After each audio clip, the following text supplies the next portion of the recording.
আমাদের উত্তরাঞ্চলে আমরা বিশেষ করে 2 থেকে 3% আমাদের এই গাছ থেকে মাত্র আমরা অক্সিজেন সংগ্রহ করতে পারি। অথচ পরিসংখ্যান বলে একটি মানুষের প্রতিদিন বৃক্ষ থেকে প্রায় 20% অক্সিজেন ধারণ করার কথা, কিন্তু আমরা সেটা পাচ্ছি না। আমাদের দক্ষিণাঞ্চলে এই সমস্যাটা কিন্তু নেই। কাজেই সেই ক্ষেত্রে আমি মনে করি আমাদের প্রত্যেকটা অভিভাবককে আজকের এই বৃক্ষমেলা থেকে আমাদেরকে শপথ নিতে হবে, আমি কোনো পারিবারিক অনুষ্ঠানে যাব, সেইখানে আমরা বৃক্ষরোপণের কথা বলব।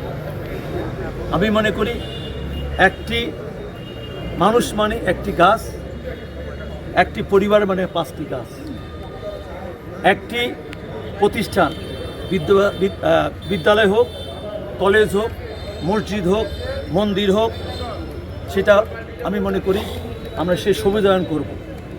এই জন্যই আজকে আমাদের তরুণ সমাজকে এই কথা বলতে চাই যে সামাজিক যোগাযোগ মাধ্যমে আপনি একটা যে কোনো পোস্ট দেওয়ার সঙ্গে সঙ্গে আপনি একটি বৃক্ষরোপণ করুন এবং সেই বৃক্ষটা আপনি তত্ত্বাবধান করুন।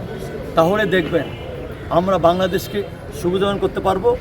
মাননীয় প্রধানমন্ত্রী তারেক রহমান যে আগামী দিনের যে 5 বছরে 5 কোটি বৃক্ষরোপণ কর্মসূচি নিয়েছেন, তার মধ্যে 25 কোটি যে বৃক্ষরোপণের কর্মসূচি নিয়েছেন, তার মধ্য দিয়ে আমরা আমাদের লক্ষ্যে পৌঁছতে পারবো এবং এই বাংলাদেশকে আমরা জীববৈচিত্র্যের যে পরিবর্তনগুলো হচ্ছে সেই পরিবর্তনগুলো আমরা ইনশাল্লাহ সেগুলো আমাদের সমাধান যেতে পারবো। এর ভাগে আমি একটু বলতে চাই, বিশেষ করে এই গাছের সঙ্গে কিন্তু নদীর অনেক সম্পর্ক। আপনি দেখবেন এই যে নদীর পাড়ে গাছ হবে, জলাশয়ের পাড়ে গাছ হবে, এতে নদীর পাড় শক্তিশালী হবে এবং নদীর সেই পাশগুলো আমাদের পানি ধারণ করার ক্ষমতা বৃদ্ধি পাবে, যার মধ্য দিয়ে আজকে যেভাবে আমাদের বিভিন্ন জায়গায় অতিবৃষ্টি, কোথাও খরা, কোথাও বন্যা হচ্ছে, এই যে জলবায়ুর যে পরিবর্তন, আমি মনে করি এই আজকের এই বৃক্ষরোপণ এবং সংরক্ষণের মধ্য দিয়েই আমরা এটাকেই দূর করতে পারবো। আমি অনুরোধ করব প্রিয় পঞ্চগড়বাসীর কাছে, আমাদের এই পঞ্চগড় জেলায় কয়েকটি নদী আছে, আমাদের করতোয়া নদী আছে, তালমা নদী আছে, মহানন্দ নদী আছে।